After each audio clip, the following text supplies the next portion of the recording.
Saludar a mi gran amigo, el legendario guitarrista de rock mexicano, a mi queridísimo César López, el vampiro, en su espacio, La Cueva del Vampiro. Querido vampiro, ¿cómo te va? Muy contento de estar aquí una vez más en Vámonos en Chinga con mi queridísimo Toño Ruiz y con el público de Sin Censura. Pues sí, vámonos, vamos siempre en chinga, mi querido amigo, y es un gustazo siempre tenerte en estas pantallas, en estos micrófonos, y hoy más que nunca, al hablar de, pues ya la más cercana y posible ruptura de esa alianza pedorra organizada por el supervillano y multimillonario mexicano Claudio X González, el PRIANREDE, que ellos conocen como Va por México y Sí por México y etcétera, pues ahora que el PRI se la está pensando muy bien, no Alito, muchos legisladores del PRI se la están pensando muy bien, se ve muy cercana esa ruptura, el PAN ya hasta les advirtió, les amenazó que si pasa esa propuesta, esa iniciativa de reforma a la ley de la industria eléctrica, se separan de ellos, ¿no? Y también hacen las amenazas el PRD, que el PRD no existe. Mientras tanto, tenemos un Alito muy gallito, muy salsa, diciendo que no le pueden imponer plazos, que no se va a dejar presionar, pero se habla en muchos medios de comunicación tradicionales de cómo adentro del PRI, en estas reuniones que tienen con los legisladores, hay muchos priistas que dicen, es que la neta es que esa reforma energética de Peña Nieto nos tiró, provocó que perdiéramos las elecciones, nunca bajó la gasolina, nunca bajó el gas, nunca bajó la electricidad y están, pues, ¿cómo decirlo? Renuentes, dudosos. ¿Podemos confiar en que esos priistas retomarán el buen camino, que dejarán de ser salinistas y se convertirán en cardenistas, mi querido vampiro? Pues mira, mi querido Toño, estamos viviendo un momento hermoso después de los que tenemos ya avanzada edad y que estuvimos ahí en el 87, 88, en la batalla por la democracia. Es un momento increíble porque en aquel entonces, 87, 88, se da un desprendimiento entre lo que representaba el nacionalismo revolucionario dentro del PRI y el neoliberalismo, que es este nuevo modelo económico que estaba haciendo auge en Inglaterra, aquí en Estados Unidos.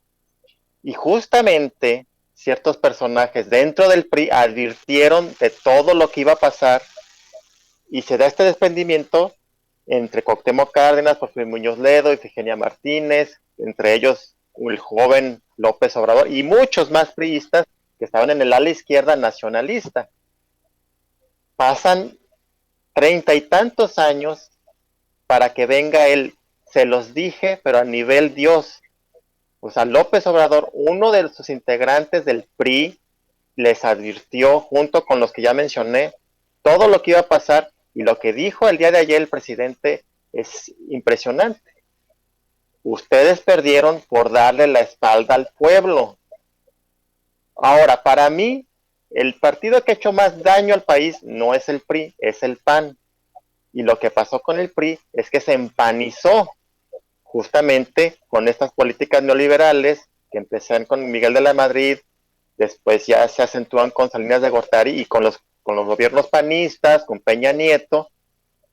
Entonces es el momento en el que vamos a ver si el PRI retoma sus raíces nacionalistas y si van a irse por el lado de, como lo dijo el presidente, el Lázaro Cárdenas, del general Lázaro Cárdenas, el presidente López Mateos, o por el lado de Salinas de Gortari. O sea, estamos regresando a esa disyuntiva que se dio en el 87, 88, donde si se hubiera respetado el triunfo del ingeniero Cárdenas, este país sería otro, México sería otro, y me parece muy interesante, un momento muy, muy bello de la historia, mi querido Toño. Pero verdaderamente crees que podamos confiar en ese prismo, ponle, ¿no? Que de pronto la mayoría de los priistas en la Cámara de Diputados, en la Cámara de Senadores, votan a favor de esta reforma a la ley de la industria eléctrica. ¿Podríamos creer que ya es un nuevo PRI? ¿Que sí cambiaron? ¿Que ya no van a ser corruptos? Perdón, no escuché bien. Te preguntaba que ponle que de pronto los legisladores del PRI deciden si votar a favor de esta reforma a la ley de la industria eléctrica del presidente López Obrador. Después de eso, ¿podríamos confiar en el PRI? Sí podríamos hablar de un nuevo PRI. Sí podríamos pensar en que no es la destrucción de este México el PRI, la ruina de México. O sea, con eso les podríamos dar otra oportunidad. Mira, yo creo que más bien el PRI está viendo por su supervivencia. Está muy claro que ese partido va a la desaparición, de seguir por el camino que va. Es una oportunidad que les está dando. Está por verse que vayan a apoyar la reforma eléctrica. Eh, Ahora, por el otro lado hay algo muy interesante y que hay que llamar la atención sobre eso. El PAN ha dicho desde hace días que ellos van a rechazar cualquier propuesta que venga del presidente de la República. O sea, ni siquiera las han visto, no hay debate, no hay análisis y están rechazando cualquier propuesta del presidente. Por el otro lado, no están proponiendo absolutamente nada. Entonces, ¿para qué les estamos pagando? ¿Para que no hagan nada? ¿Y para que rechacen todo? Ese es un punto importantísimo. No tiene ni siquiera el decoro, la pena, la vergüenza de decir, o hacerle al cuento, ¿no? Oye, pues a ver, mándamela para leerla. Y ya cuando me dicen, sí, ya la leí, no me gustó. O sea, ni siquiera la están leyendo, ni siquiera la están analizando, no hay debate y están rechazando, ¿no? Ese es un punto muy grave, o sea, ¿cómo tienen el descaro, no? ¿No te parece, Toño? Sí, es descaro, esa es la palabra, descaro absoluto, cinismo, es ser sinvergüenzas. Es decir, bueno, yo creo, mi querido vampiro, que más bien se va a utilizar para llegar a muchos acuerdos políticos esta situación. Saben en el PRI que necesitan los votos de sus militantes, de sus legisladores, para que se apruebe esta reforma, la reforma eléctrica. Y creo que a partir de ahí, como los criminales que son, extorsionarán al gobierno de la Cuarta Transformación con tal de tener pues algún tipo de fiabilidad en cuanto a la política, en cuanto a las acusaciones que enfrentan. Yo creo que esto pues va a ser lo harán por moneda de cambio.